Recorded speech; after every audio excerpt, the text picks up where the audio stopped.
তৌসিফ ভাইয়া দুষ্টু কিনা যায় না, বাট তৌসিফ ভাইয়ার ক্যারেক্টার যে প্রীতম সেটা খুবই দুষ্টু ছিল, অনেক জ্বালিয়েছে। ক্যারেক্টার নীলাকে অনেক জ্বালিয়েছে, অনেক কান্না করিয়েছে, যেটা হচ্ছে গিয়ে আমশোর মানুষেরও কষ্ট লাগবে অনেক, কারণ আমাকে তো সবসময় সবাই হাসি মুখেই দেখে, তো কান্না মুখে এখনো কেউ দেখেনি।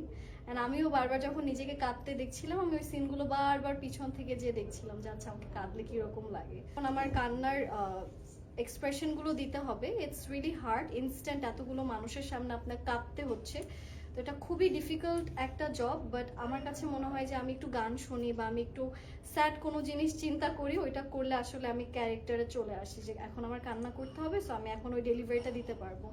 বাট একটা পর্যায়ে শেষের দিকে দেখা গিয়েছে যে ব্রেনের উপর অনেক প্রেশার পড়ে যায়, বিকজ স্যাড জিনিস চিন্তা করে ওইভাবে কান্না করে একটা ডেলিভারি দেওয়া আসলে ব্রেনের জন্য ইটস আ লট। সো লাস্টের দিকে আমি একটু গ্লিসারিন ইউজ করেছি, বাট বেশিরভাগ কান্নাই স্ক্রিনে যায়।